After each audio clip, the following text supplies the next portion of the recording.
All right. Good morning. Happy Monday, Randy Hendrickson. Happy Monday. Welcome to Talk About TV, where we talk about all things experiential outdoor hospitality. And on Monday mornings, we bring to you one thing about experiential outdoor hospitality. And I'm going to start by sharing what's on my mind today. And I know you can elaborate to no end on this topic, but I recently was in California in Palm Springs, and then I was in Boston, and I stayed at a number of different boutique hotels, and I got to thinking about how more and more people are becoming very savvy about the importance of creating experiences for guests, whether that is at an RV resort or a hotel or a restaurant. I don't care what it is, right? It's all experiential. And as we become more educated and more motivated to create these special places, we're doing it through accommodations, through special events, through the guest journey. There's so many different ways you can do it, right? But I just got to thinking which one of the experiences I had felt wonderful, I guess I could say, which ones felt kind of artificial and like from the outside in of trying too hard, you know? And I was thinking how that coincides with just being a human being. Like, we grow up, we put on all these personas, we have these different ways of interacting with the world. And at the end of the day, we find out that we really just need to be ourselves.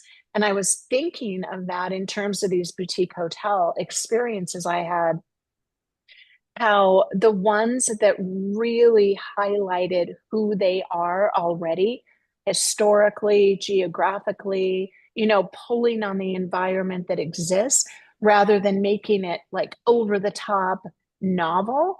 They just really feed into their brand of who they are.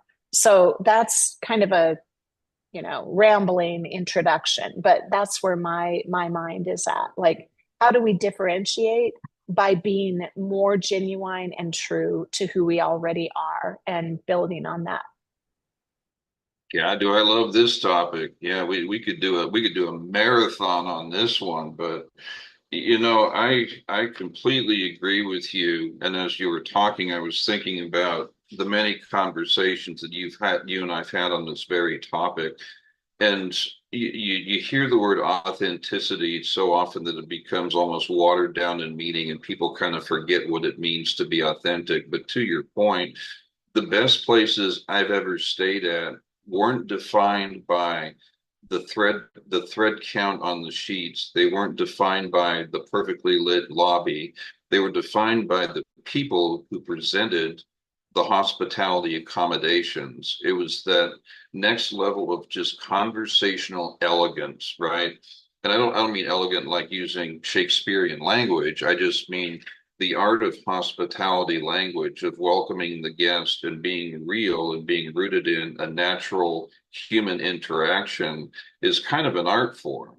And in particular, I'm not an AI basher because I love AI, and I've been very fond of saying if AI can create more time for an opportunity to be a great host, that's a great tool. But when the servant becomes the master and just becomes routinized and systematic and like transactional hospitality, right? You and I've talked about this before too. There's nothing memorable about thanks so much. I hope you enjoy your stay. That'll be $250. That's transactional hospitality. But the simple art of engaging someone in conversation, that's where the experiential hospitality of a great host comes to for me. I remember those places. I remember those places inevitably because I felt human, basic For human sure. interaction. Yeah, for sure. I mean, it's always about the relationship, right? That you have, well, with the environment as well, but one Sure. on one with people. And I think that, people know this. We're all educated now. And um, people do understand, but there is it's really comes down to the spirit of it, right? The Yeah. spirit of the thing. I was at one hotel, I stayed at a couple different places while I was in Boston, and one um they were under construction. And my first impression was, crap, why didn't they tell me they were under Mm. construction? Because this, did I make a bad decision? Is this going to be less than stellar? But what happened upon arrival was the bellman was out there and was so kind and excited to see me. And they were all, there were then three of them in what was like this tiny little room because they're redoing the entire lobby. And they were all so excited about the renovation that I wanted to become part of it. I was like, well, let me see what you're going to do. And they're like, yeah, we already put this on the website. And I was like, well, yeah, that's why I thought I was coming to that, not this. But their enthusiasm was contagious, and then they went over the top to take care of me, and every time I went downstairs to see if I could walk or was I going to wimp out and get an Uber, they would encourage me in whichever direction, like, you might really enjoy this walk, and don't look at your maps, let me help you, which was wonderful. So exactly what you're talking about, they entered inside of my experience and then helped me to the next step. And yeah, it's personalization Yes, they assisted by AI, right? Oh yeah, yeah, not replaced by, but assisted by is a great tool. Productivity is great, but again, to free up more time to be a great host, like you're talking about, and it's to me, I mean, to your point, and I was like visually walking with you as you were describing that experience. I was kind of feeling what you were talking about there because the people that work in hospitality are also consumers. They're also human beings. They have real lives also. They're not automatons. When they are genuinely excited about the place that they're working, providing a better experience for guests, and that contagion rubs off on them, and then they rub their contagion off on you. Well, what just happens? The very thing we're talking about. You've had a human interaction with human hospitality professionals who are excited that got you excited. There's no finer application of the craft. Right. Yeah. Yeah, it is the spirit and the energy behind a thing that makes it come alive. And Totally. so that is a shout out to Sage Hospitality here out of Denver. Actually, I didn't realize that Hmm. they were operated by Sage, but more I keep running into those guys. I mean, literally the people, Hmm. different positions they have, but everywhere I go. And so the more hotels I see that they're managing, um, well, the more critical I become, because then I'm like, I wonder Right. if they, because, and that's what's happening to all of our guests, by the way, right? We know that once you have an experience and you're like, who's managing this? Then the next time you go, you have a certain expectation, you want them to exceed that. So when I saw, now we're under construction, but they made it okay, then they told me there with Sage, I was like, well, what does your elevator look like? And then I'm like, because I know what the elevators are like in their other properties, and Hmm. like you go into the elevator and you're like, delighted, how did they think of this? Wow. So they did a pretty good job on the elevator, but then everything was a little bit better than I would have expected, which the quality of the robes and the towels and the beds, and and Sure. just that little extra edge, um, you're just happy. You're just like, oh, I didn't expect that. Oh, I'm surprised. Oh, I'm delighted. I mean, that's what we're striving for. So when you're doing that at an outdoor hospitality property, my question to everyone would be like, how are you doing that? How are you thinking about Yeah. that, rather than just saying, oh, well, I'm going to have a bathrobe, or I'm going to have just because that's the next level. But what is the meaning in that? Yeah. Is there history? Like here, everything, I mean, I was right across I could see Fenway Park perfectly from my view because they upgraded me. When I walked in, they're like, Hmm. "How can I help you?" And I said, "You could upgrade me." I mean, I just ask for what I want. I'm kidding. And sometimes they do. And they're like, "Okay, no problem. Come back and let me know how you like the view." And when you can think like that, you know, I'm saying three different things here at once, but let me back up. So I am curious. Who are you as a property? Like you have to know who you are and then Yeah. be more of that, right? Sorry, I get so excited about these conversations.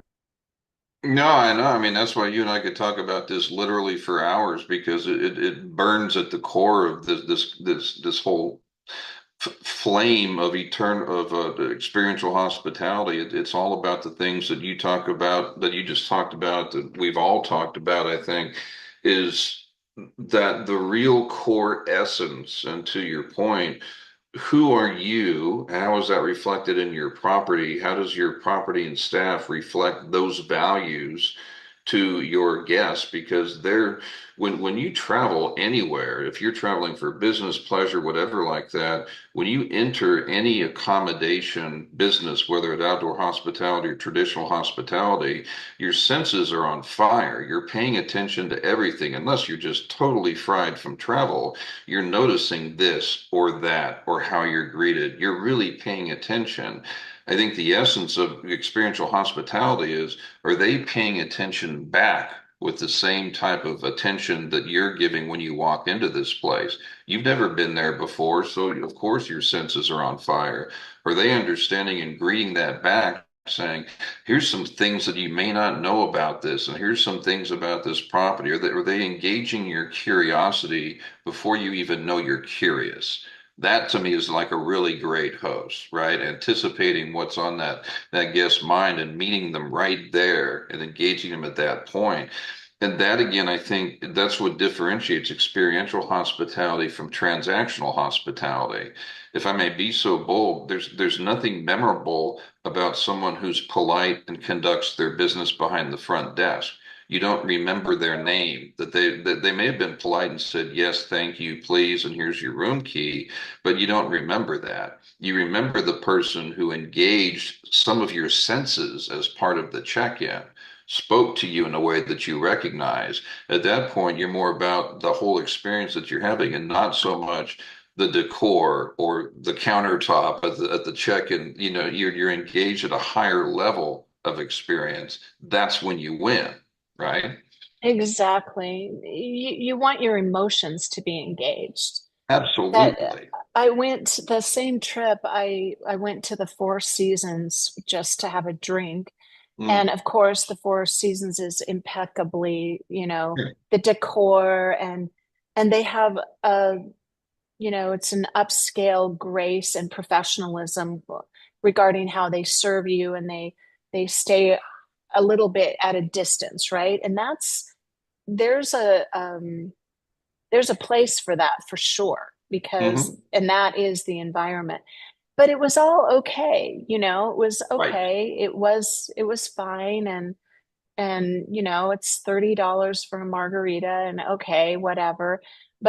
But what happened to me there was when I was leaving and I had called an Uber and we were outside waiting and the valet or well, I don't know what he is, I guess the concierge, or not the concierge, but the valet came over and he was the one that made that moment memorable because of Ah, his emotional connection and enthusiasm. And he just burst on the scene and he was like, pretty quiet in there, isn't it? And I was like, yeah, it's pretty quiet. And he said, I feel like you guys belong somewhere really lively, somewhere historical, somewhere where there's great people watching. And I said, really? I was just going to go home and go to bed. And he's like, no, you're not. You're going to go around the public garden and you're going to go to this other hotel. And up on the 17th floor, you're going to have an experience. Like he just sold me on it. So I had to take that because the Uber was already there. I had to pay him to drive because I wasn't going to be like, sorry, cancel. yeah. So he took us Yeah. around the block. And then And then he told me his story. I was like, why are you so happy on this dead Thanksgiving week night? And he said, well, when I retired, I didn't know what I wanted to do, but I missed being around people. Job is so much fun. I get to meet people. He was loving his Yeah, experience working.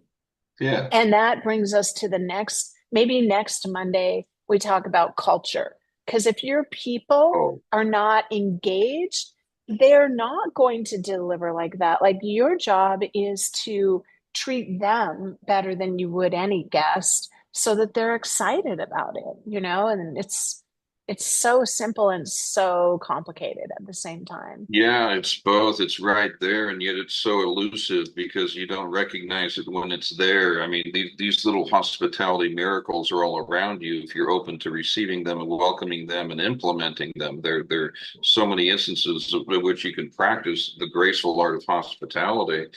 I can't wait to talk about culture because that's a fun one too. But you know what's interesting to me is what you just described is kind of the whole underpinning. The Four Seasons had an elevated transactional hospitality, right? Right. So they were doing what was expected of a place that charges $30 for margarita.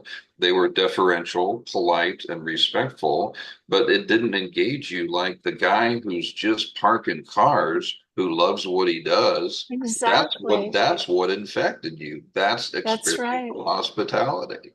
And also, I mean, I'll stop after this because I know we can talk forever, but it was the same delivery of the expectation that you have for Four Seasons, right? It was everything was the tree was perfect, the design was, but it wasn't like, oh wow, oh my gosh. Like when I Right. went to the next hotel, which I don't even know what hotel it was, but on the seven, it used to be the Ritz Carlton, and then Mm. somebody else bought it. So on the 17th floor, there's this bar called the Contessa. And when I walked off the elevator, it was like, what? You were just hit by this like giant. I have some pictures of it I'm putting up just for examples, but this unbelievably giant bouquet of like pink flowers. And then behind it, the entire city, it was like the view where you need to be. So already and then immediately someone's there and they're happy to see you. Where would you like to go? And it had that same kind of upscale professionalism, but there was history there. And they were Hmm. engaging you with that and they were just friendly. So I don't know, it's just a different energy. And it depends so much on who happens to be working, right?